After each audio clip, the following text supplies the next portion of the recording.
Anybody here hasn't heard of Romley Stewart? Has not heard of Romley Stewart? Hands up, please. Okay, not too many. That's fantastic. So that's a lot of people. That's a lot of people. So we are here at Common Law Assembly in Queensland today, and we are very delighted to have with us, I think, an esteemed guest, a man who's got a channel that I stumbled across maybe, I reckon, about 7 or 8 years ago now, and I've tried to absorb a lot of his stuff, and it still goes over my head. But he runs a channel that I saw called Justinian Deception. If anybody doesn't know that channel, please look it up on YouTube, look at some of his stuff. But he is a man who has got worldwide renown. He's responsible for changing laws in this town here. I didn't mean that. I didn't mean to get worldwide. He's a bit of a worldwide legend. So everybody here, please put your hands together for Romley Stewart.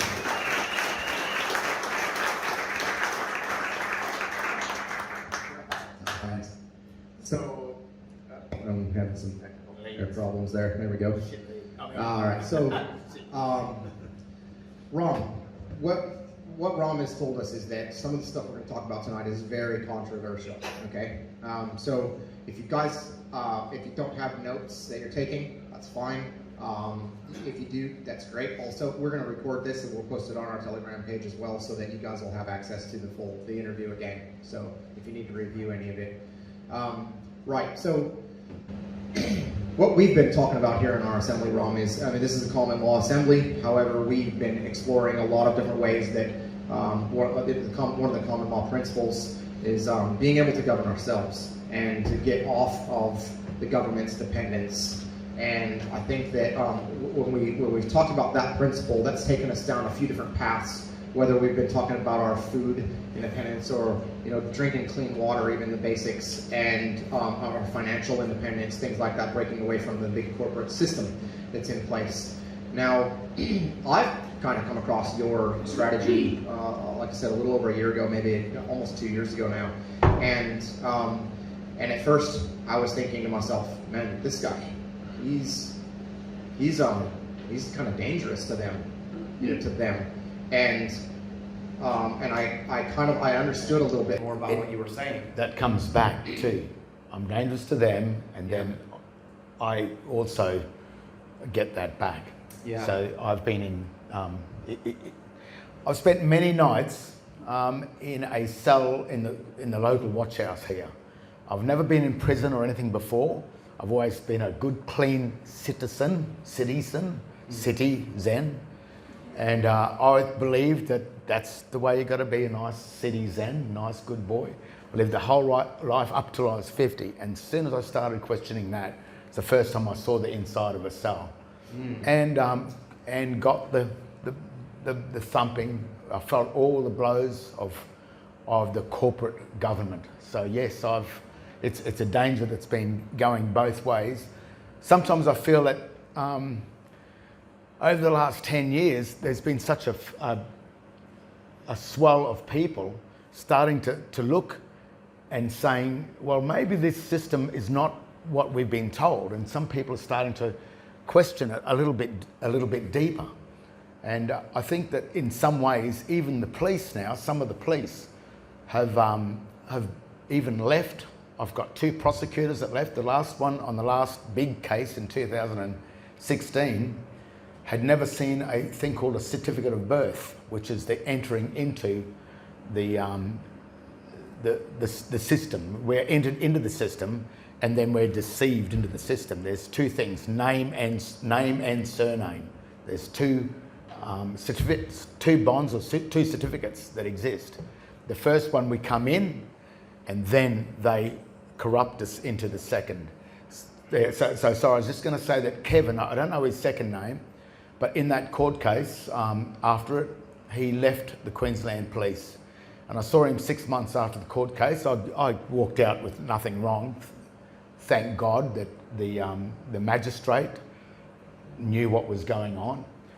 And Kevin came up to me and put his arms around me in a Woolworths, I think it was, in town. And he was almost in tears, and he said, look, Rom, I'm just so sorry that I was involved in that court case, trying to put me in prison for 10 years for being a domestic terrorist. And all because of the stuff that more so than was on a Facebook called Romley Stewart. And even though at the end of that, well, I was going to say that Kevin left the prosecutions, and now he supports or works for the Indigenous people up in Torres Strait. And he said, I feel a lot better, but he was so sorry. He was involved in that court case, and what stopped it was the fact that he didn't know what a certificate of birth was. And here he was, you know, like a lawyer and everything like that. And when that cropped up in the court, the magistrate, Mr. Comans, a lovely man, stopped the court case and said, Rom, I've got to have a recess. So I said, yeah, no worries. So he said, we went over for an early lunch. He even advised us to go to a white cafe to go. He must have owned shares in it. So we went and had some lunch and came back. And then when we got back, Kevin, the prosecutor, I sat next to him. He was lovely too. And he said, Ron, do you know what's going on here? And I said, yes, Kevin, I've got an idea that you and the magistrate and I are going to hide something from the police and the population in large. And he said to me, will you play this out with us? I said, yes, I will. And that's what happened. So we played through the rest of the court case. I did my thing, and the magistrate did his thing. And at the end of it all, I think there was 7 charges of firearms, domestic terrorists, you name it. I was the most wanted criminal. This is the most wanted criminal, as they said, in Australia. And I wasn't. You know, I mean, I was just publishing stuff. Just to give some context, so there's a few little things I want to point out, is that this whole common law system, we're still testing it out. It's not clean cut. And this is why we need leaders like Rom, who are actually leading the way, and at significant detriment to their own health and their own safety. So we're not sitting here saying that this is a clear cut, this is how you can do things. We're all trying to lead the way forward. That's the first thing. The second thing, just to maybe get some more context, you mentioned, and I don't know this part of the story, so I'm kind of intrigued just to give that lead up. At 50, what happened when you were 50 for you to go, hang on, something's wrong here? I'm guessing maybe some kind of fines or some injustice. What led you on the journey? I went to art. I was well, I still am. I love painting and drawing. So I went to art college when I was 16, I think it was, just after junior.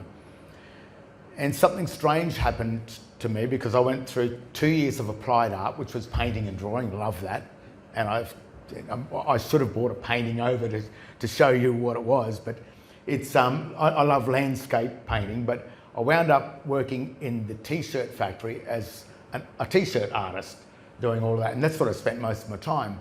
But at college, we had this old retired advertising agency guru that used to do all the Pan Am, that's another story, but the old Ansett and ANA, which were the old airlines back then, and he used to illustrate, you know, the air hostess standing at the door of the aeroplane and saying how wonderful these airlines and how safe they were. But he used to do all the illustrations.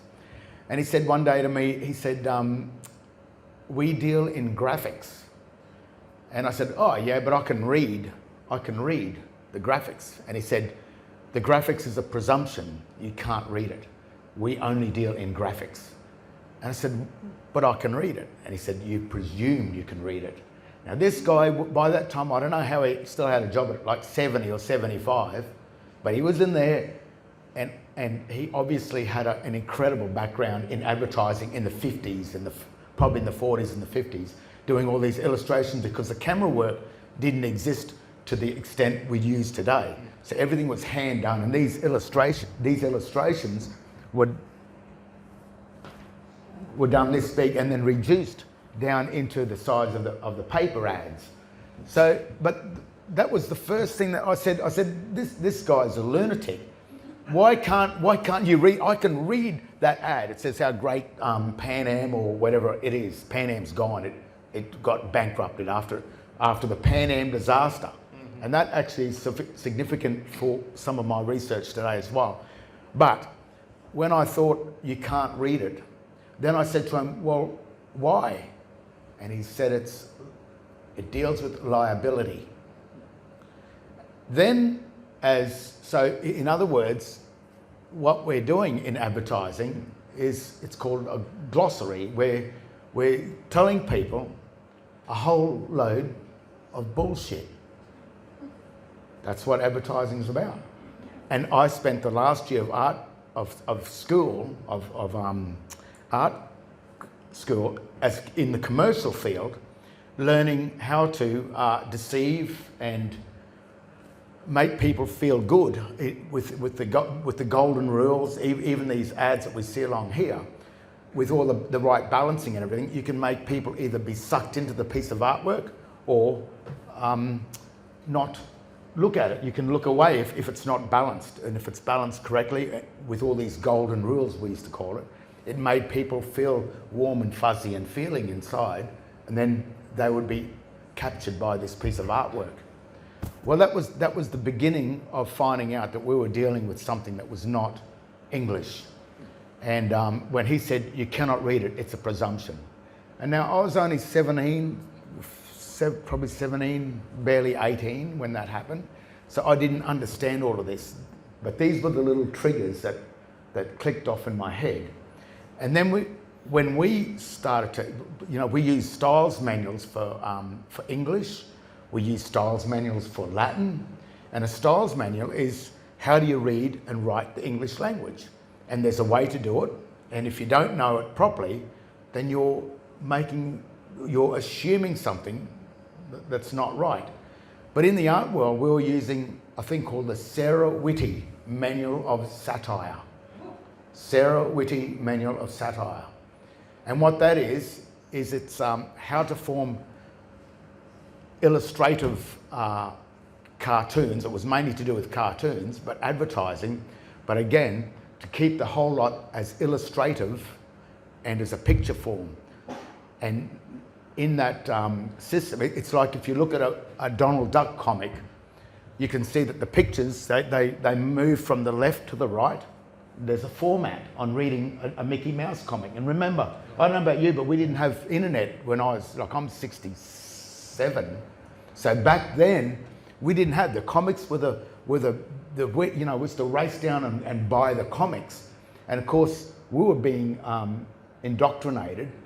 conditioned and indoctrinated that what we're seeing in the comics was all English. But it wasn't. It was operating under this hidden system. It's not hidden, but something that we didn't know about, which is called the Sarah Whitty Manual of Styles. So my art training at college, and then later on, these are the things that started to spark me into going. Then I noticed it was on a court document, driver licenses, bank cards, banking deals. Then if you even get your home mortgage out and read your mortgage, the contract part of it is written in all uppercase text.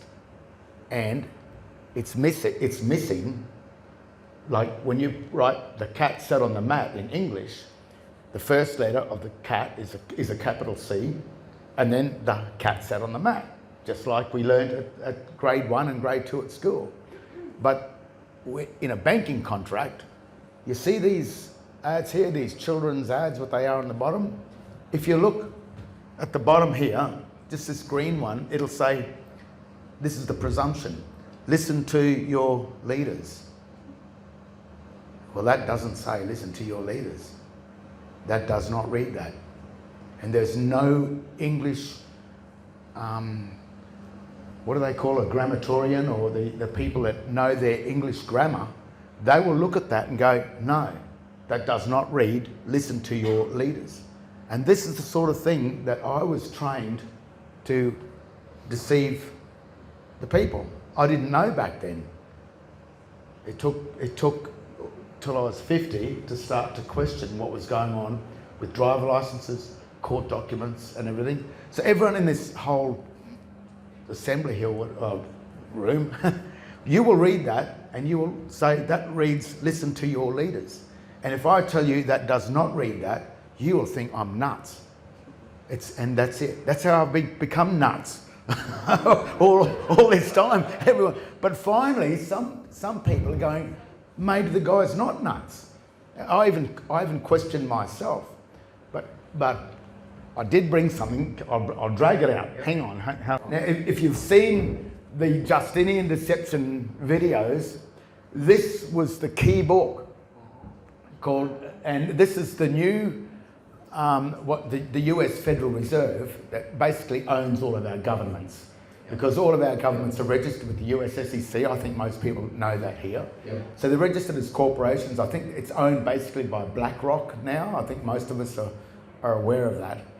And these companies, I forget the date, but the Oxford Styles Manual, and this is a fair while ago, was changed and Oxford gave it to the Chicago Manual of Styles. And this is the Styles book that dictates. So you're saying that this is the manual that tells us how English language is formally supposed to be written. And this is correct. And they do this to make sure the federal government, the federal US Federal Reserve and their corporate governments make sure that they do not follow this book. Right. Because, it's all out for everyone to look. So when you fall into these traps of these corporate governments, they say it's your own fault. They say you didn't read the Bible, you didn't read, I think, Article 126 in Genesis, where money comes from, which is dominion, which means authority. And you also didn't read this book, even though I think in some cases it's up to $200 or $300 for the book, so you don't race out and buy it in a hurry.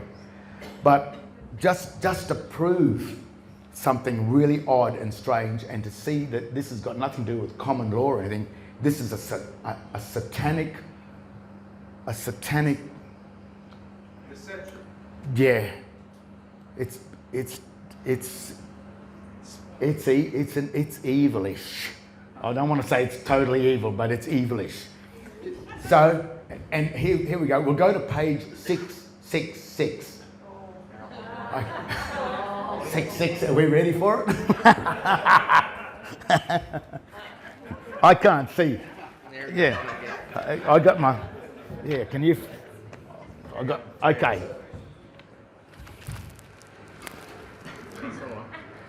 Is it?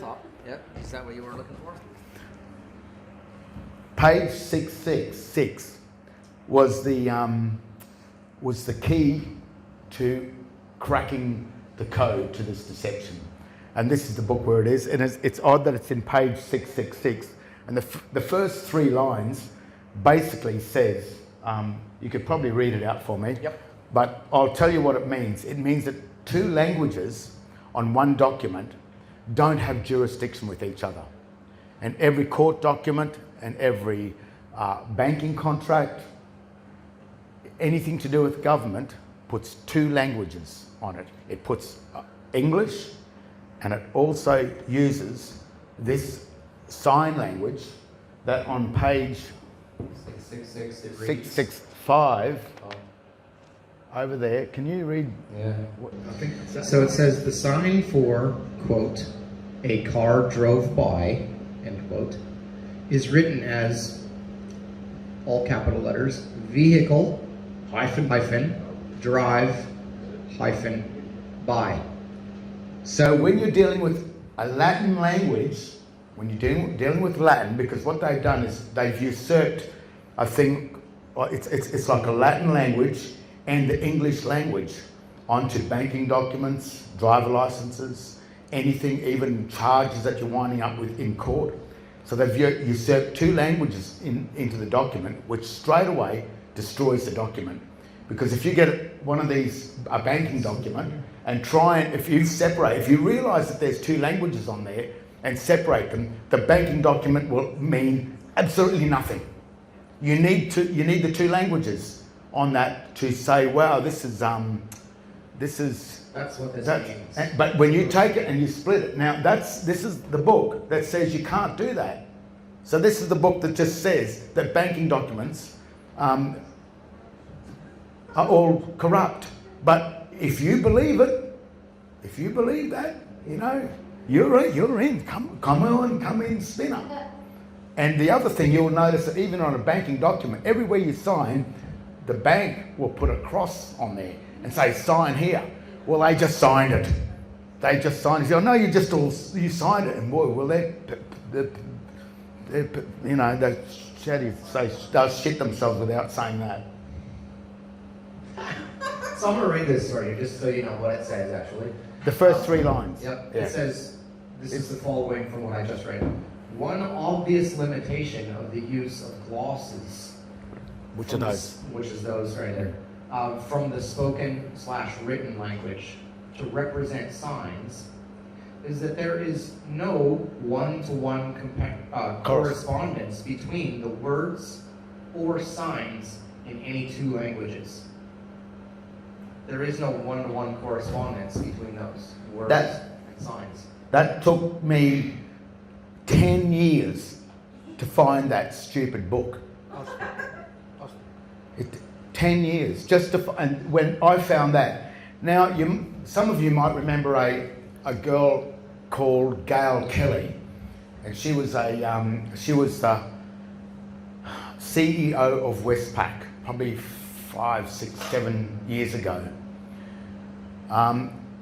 When I wrote an email to her and asked her, I said, your banking documents seem to be wrong. And she said, well, don't you, and I didn't know, because when I sent an email to the Westpac Bank asking this question, a girl just called back, and I didn't know, but her name was Gail Kelly, and I didn't realise it was the CEO of Westpac Bank. Do you want me to stop? Are you right? No, you're right. And but at that time, the girl said, don't you believe the banking contract or the housing contract for a loan is legitimate? And I said, well, I've got the evidence that it's not. I've got the evidence that it's basically a fraud. But I said, it's not up to me to say that. I didn't want to make that claim. I said, the reason why I'm writing to you is to ask you. You tell me in relation to page 666 of the Chicago Manual of Styles, and in relation to the debased Latin used, which is listen to your leaders without the hyphen in between that to join that together as Latin. So that's called debased Latin, or legally called dog Latin. Dog Latin.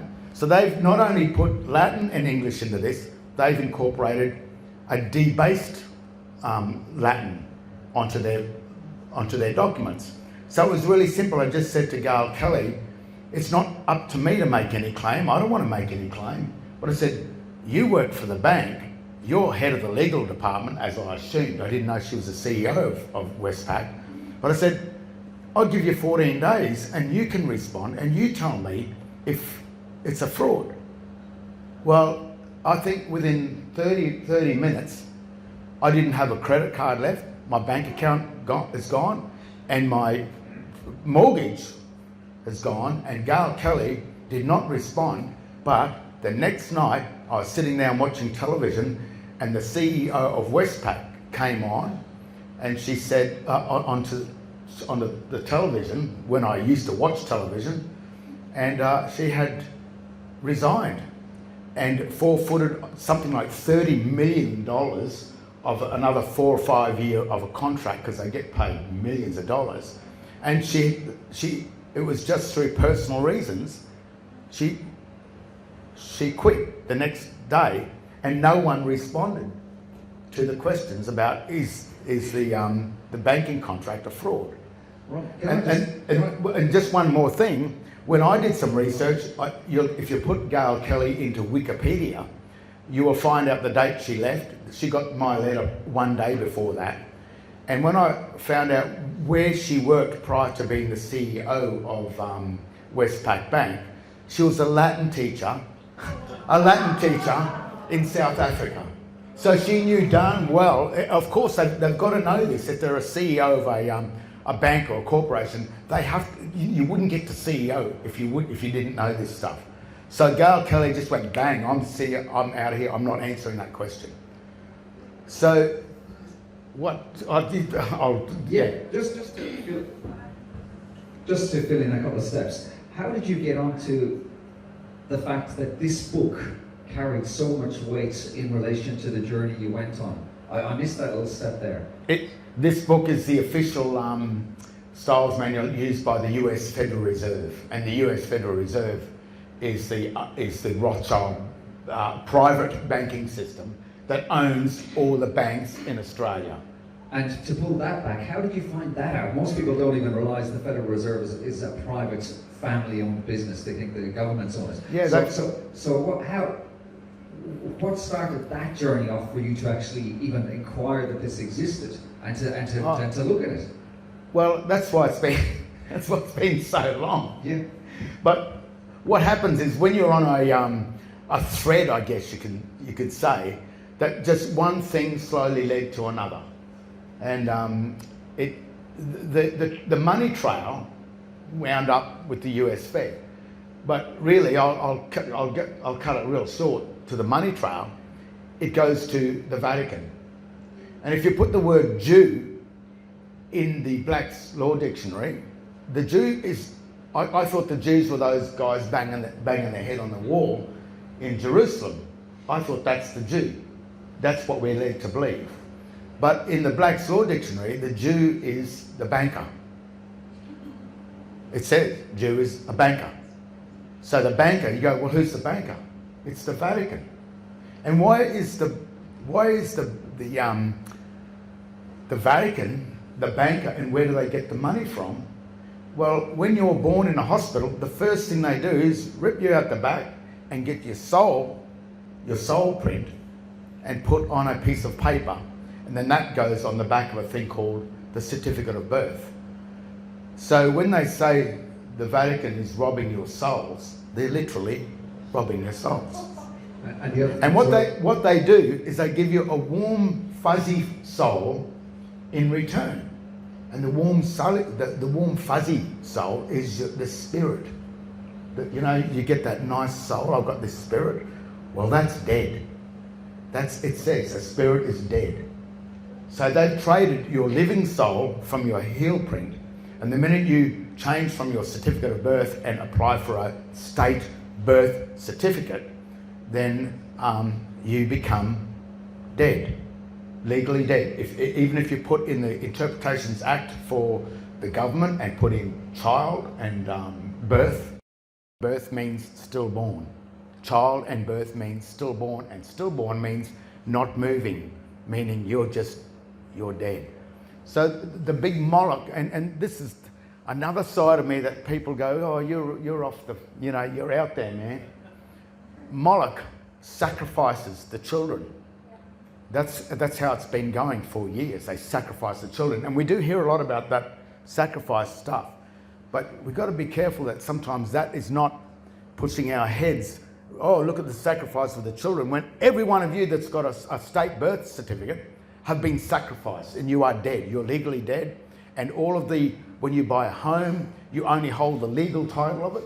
The legal title is a dead title, and it's not a living soul title. It's not the equitable title. You're dead. And it's not a nice thing to say, oh, you're all dead. But that's how the sacrifice or this Moloch or this satanic system is actually working. It is sacrifice everyone that holds a thing called citizenship. As I've said before, city is if you look at the normal dictionary on your phone, get it out, put city in there to see what it is. And it says in the bottom, you've got to press the arrow and get the extended version. City is an abbreviation of City of London. And the City of London started in 47 AD. Is it? Oh, you were. It was around 47 or 40, around that. It was only a few years AD after that, Nimrod, whatever his name was. And it was the Roman administrative section of England. It was never England. It was always the Vatican. And it is still that today. So the City of London is the one, I think it's 2 square miles, but they call it the one, is that right? 1 square mile of London.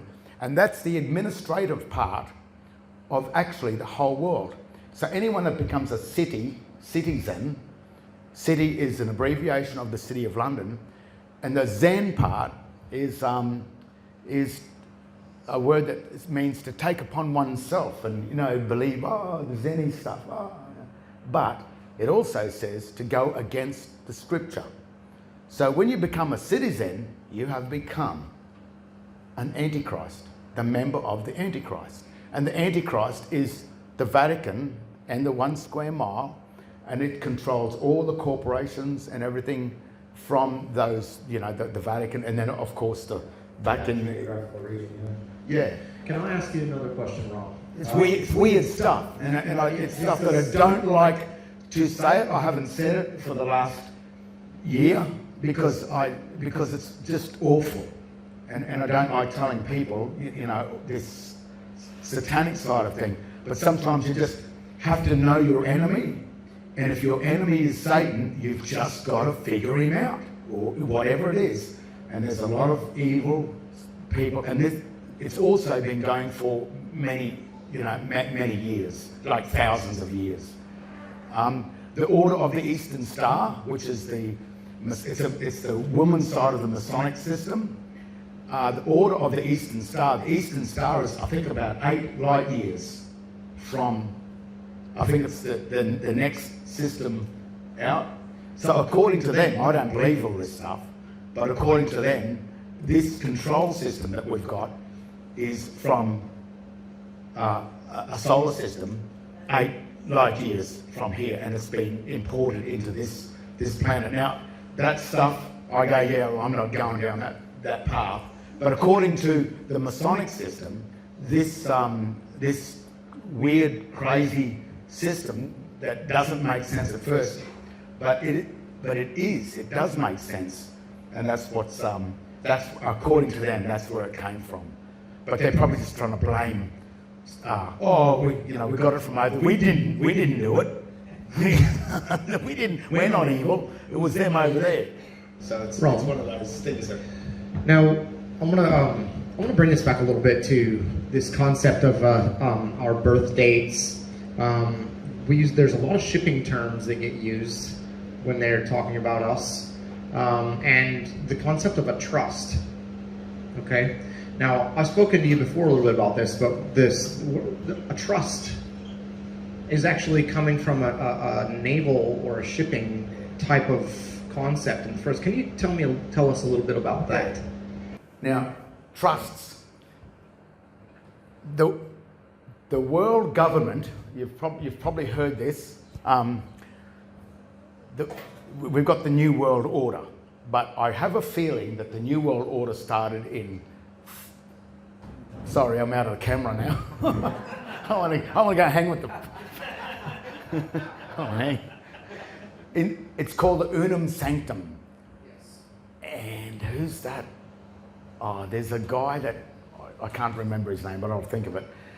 It was one of the first trusts set up in 1302, and I think 1302 is the beginning of the New World Order. Written this down because we've talked Now, about it before. Yeah, and a trust is the way I explain a trust is if you get onto a ship on a P&O cruise line, probably a few have been on a cruise line, and when you get onto a ship, you go on as the passenger, and on that deck there are 3 jurisdictions on the one deck. You've got the passenger, you've got the crew, and you've got the captain, the magistrate, which is a captain, and he's the administrator. Yeah. So that is, and the trust is the ship. And before you get onto the ship, you got to really check, is the ship safe? And all ships, when you get onto a ship, on a passenger liner, have got a Bill of Right or a constitution. So when you get onto that ship, you read the constitution to make sure it's safe. They're going to take you home if they want to let you off or whatever. But what's happened with us, and when we are born into this ship, But because our pair that rents, the parents, the pair that rents, because they were on the ship like the parents, the mother and father before. And when they became a parent, they are no longer a mother or father. What they were was just simply a member of the crewman side of that ship. So when they had a child, the ship got the child and brought the child over into the crew side of the ship and not the passenger side. So people that are born into sin are actually born into the crewman side of the ship or the citizen side of a corporation. And ships and corporations are the same thing, but a ship has a body, the corporation only has the manifestation or the paperwork of the ship in the cabinet. So a corporation, when you go through the cabinet, has all the same setup as shipping. And these things are called trusts, because when you go to the sea and you get in that ship, if you fall over or the ship sinks, you're stuffed, you're drowned. And that's why they call shipping trust law, because you got to trust the ship. There we go. So when we're talking about, we know that a lot of maritime law is being practiced here on land, Yes. which essentially is inland piracy. Sorry. But maritime law is trust law. It's trust law. That's so, and that comes from the fact that if you were to board a ship, you need to trust that it's actually seaworthy, that the captain and the crew have your interest at heart at getting you to your destination. They're going to take care of you when you get on there before you board, and that you're entering into a trust agreement, right? Yes. That's why when if you search, I mean, we all have a state birth certificate. If you go in and give your name and you give your surname, because they'll say name and surname, name and surname. There's two names there, name and, because that's what and means, one and another. Yes. So they'll say, we need your name and date of birth. So yes, so here's my name and my surname, because you've joined it together. You've incorporated your true Christian name with the fake government-owned surname. That's what you all did. And then you want the date of birth. And the word born derives from birth. This is the normal dictionary. Put in born and it says derives from a birth. But we have two births. We have the birth of the surname on the day that we left the womb, and then about a week or 2 or 3 or 4 weeks after, they set up the Christian name, and that's the other birth. So when you're walking onto a ship, you've got a berth, which is in the cabin. You choose to be on the passenger side berth, in the bunk of that. Or if you want to go over and do some work as a crew member, you'll go over that side of the ship, over the starboard side of the ship, and they'll give you a berth there, a bunk, as a crew. The crew can't sleep where the passengers sleep. The passengers can't sleep where the crew sit. But because we were all born on that ship, we get given a berth, which is B-I-R-T, not a B-E-R-T-H. B-E-R-T-H is real, and B-I-R-T-H, did I say that? B-I-R, yeah, is a fiction. So we wind up in the berth of the crew. We have 2 berths, we have 2 cabins. And the other berth is, you can find that berth by giving just your Christian name only and the date of birth, when that was birthed into the registry, which is the date of registration. Right. So that's now. I've paused here real quick. Now I've got a choice. That's your choice. So I've shown you guys these 2 documents of mine in the previous meetings that we've had, and we noticed that there were 2 different ones. And in fact, we can plug on our laptop over there, and we'll pull up those 2 different documents. Hang on one second. So just to reflect on a couple of things that Ron was saying before, whether things are actually genuinely satanic or not, it doesn't matter. They believe in it. So it does have relevance and it does have merit for us. But it's really, if you are a debtor or a citizen, you are a debtor of the corporate government, and debtors have to pay the debt. And you got into being a debtor because you chose to be a beneficiary of the government. And being a beneficiary, you might need a pension, or you might need a job, or even you might register your business to the corporation. And when you do that, you get the benefit out of it. But to become a beneficiary, you have to choose their name. You cannot get a bank account or be a benefit or a beneficiary or get any or the pension from the government without supplying a surname. You try and do it with a Christian name. You can't do it. Because the Christian name is the benefactor of the trust. This is a thing called the certificate of birth. Now that's a birth certificate. And here it's now it says here cross is a cross. Cross means dead. That's why you find crosses in the cemetery. So what it's saying in sign language, it's an amazing little document. It says cross Christian. So what it's saying is dead Christian. Name of child, Romley Stewart. And that's no surname. I don't carry the surname. I haven't done it for the last 10, or since at least 10 years. So I go by this. This is the document that the prosecutor had no idea existed when he saw it in the court. And when that came up, the whole court stopped. And what they'd realised is that I was the benefactor of the trust. And what I did in that court case, I went in there, I just said, no, I'll plead guilty to everything, but here's my bill for acting as the debtor or as for holding the surname. Because no one has a surname.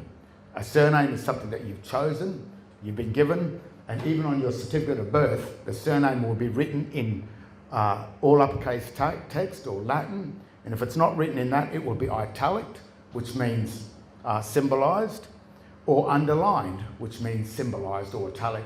So they do everything to make sure that your surname is not written in English by underlining it, italicing it, or symbolising it in all uppercase text. So what they've done is they haven't written your surname in English, so it's only through people's ignorance that you've accepted this surname. But in the real document, this is the first one, there is no surname. And even on the certificate of birth, it's written in such a way that it will, like we learnt at school or taught at art college, how to deceive people. Well, I didn't know then. They used all the languages of the Sarah Whitty manual of satire to do these birthing certificates. Now, there's another interesting thing on the state birth certificate. The sign, I won't say word because any word written in all uppercase text is not a word, it's a sign or a word mark. So on the state birth certificate, the birth, the sign birth or the word birth, but it's a sign, is written with all the letters together, which means dead entity. But on this one, this Christian birth, it still says birth, but the word of birth and the word child is being gapped one space so that they can never be liable. But what it's saying is that it's not saying child and it's not saying birth. So all these little tricks and everything that we've been faced with, and it's everywhere, underlining the whole document. It's been made so it's fictitious. So we are all in a system where we believe that there's common law and all these rights and everything. But what's happened is for the last 800 years, we've been just totally deceived and bamboozled and pushed down a path where it's almost impossible to get out unless you just simply drop the surname and go back to your Christian name. But the whole society that we've got depends on the surname, and in this satanic system that we are all now become beneficiaries of a total crime and a total fraud. But what are we going to do? The whole world is a part of this, and that's why I shut up. Because what I'm going to say is they're all wrong. You know, you got to do this, and then what are we going to all starve to death or destroy the economy or do this? So this crime has started so far back and then got to this point now. But we're in danger at the moment because Third World War is done and dusted. It's been done.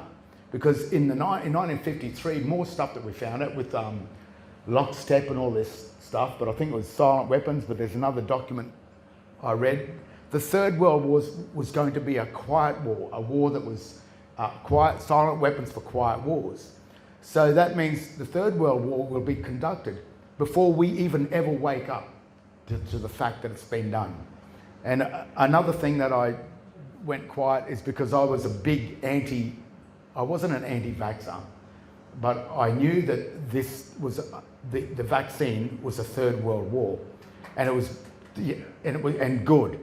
But a lot of my friends that I tried to warn, I realised how much of a fool they really thought I was, but most of them now are becoming sick, and it's like 7 of them have got cancer and prostate cancer for the guys. And it's so the warning, and even my other mate, he said to me, George, he said, Rom, I think you might be right, because he's got prostate, his brother's just got prostate 3 months after he got the 3rd jab or one of these things. And I said, this is the Third World War, it's underway. And it was planned out because they didn't think they could get the population to fight each other and kill each other, because we don't want to kill each other. But they did it in First World War, they did it in Second World War, they did it with the AIDS virus, that was the most effective. They killed more people in AIDS in World War I and World War II. Right. And these are all patented, whatever, they're viruses, whatever they are, but they're patented things. And I mean, that's one side of it. But the satanic side of this is they need you dead before you work out that you were always the creditor. While you're the debtor in this system, you don't realise, you haven't worked out that the minute you become the creditor, so many trillions of dollars of debt that's owed on the world stock exchange, whatever it is, it's owed to somebody. What is it now? Some 170 trillion dollars or something. And I say to people, ask yourself, who do these bankers owe it to? Well, they owe it to your Christian name. They took it from your Christian name because it's the creditor, and they gave it to your surnames. And then when you paid it back to the administrator, like on the ship, you paid it back to the captain, which is the administrator or the magistrates. It's really the Vatican. They are supposed to pay that back to the Christian name. But while you're not there, while you're still sitting over in the surname, which the Christian name has a different name and a different date of birth, and when they say to you, well, what's your name? You said, oh, my name's surname and the date of birth when I left the womb. But that's not the real name, and that's not the real name and not the real date of birth. So when you return to this, the 70 trillion that's owed is owed back to you and me. But I've been having difficulty getting mine.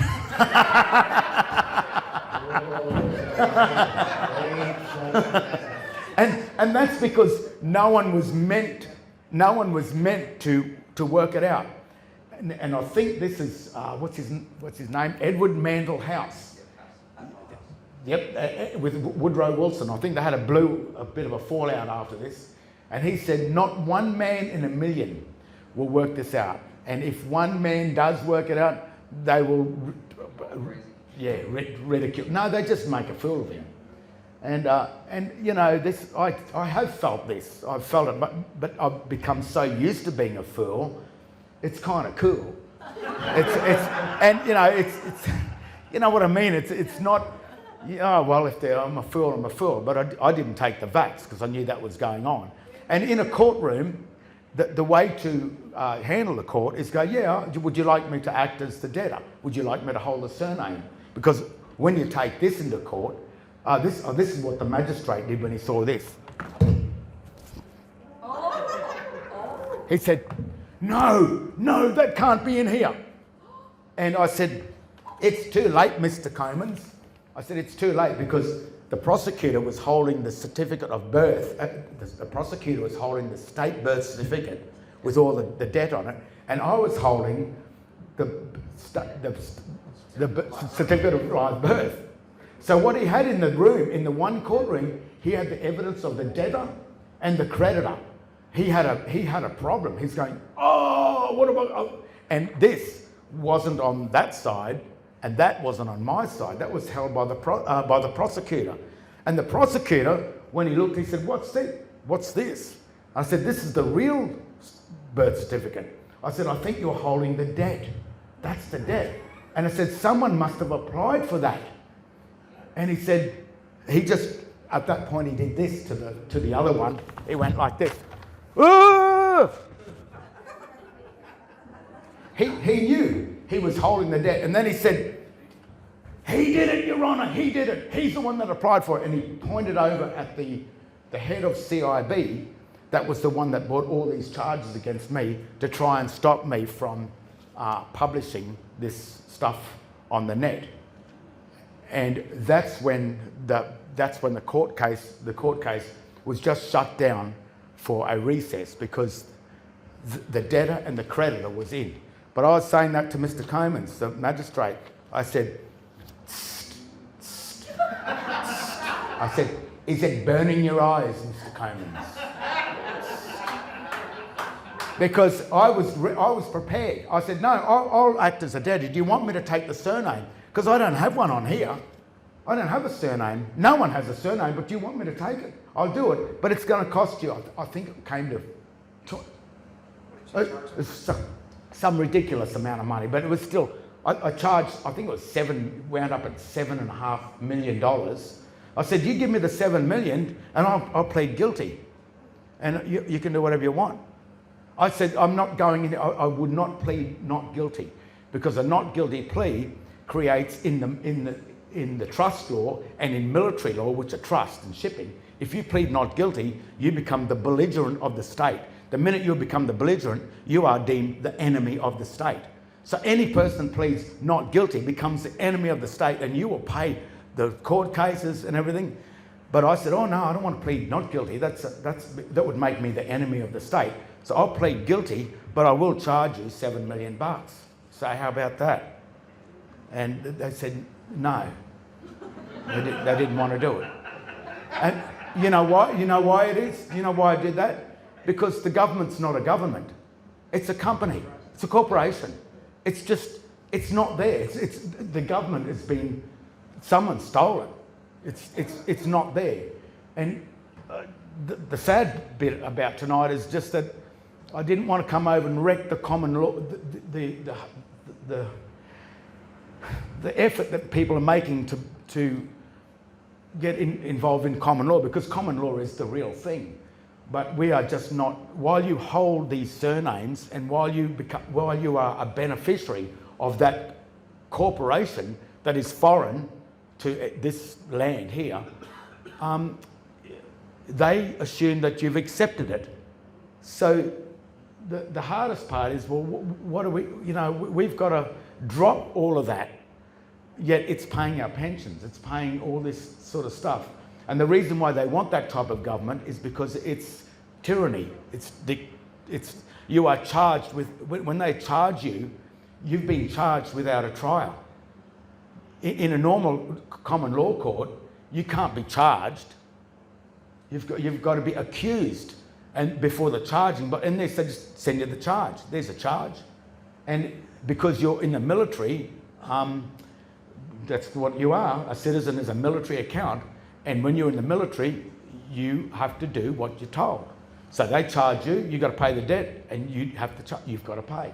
And if you say no, you become a belligerent of the state, because you agreed by accepting the surname and by becoming a citizen, which is an antichrist. You've joined it, and that's where the consent for these governments have come. So it comes. When you accept that surname, you're accepting the fraud, and all that comes with her. Comes with it. That's right. All right. Cool. Now, so sorry. That's a lot to digest. Are you guys? And I want to say sorry for this. I want to say sorry, and we've all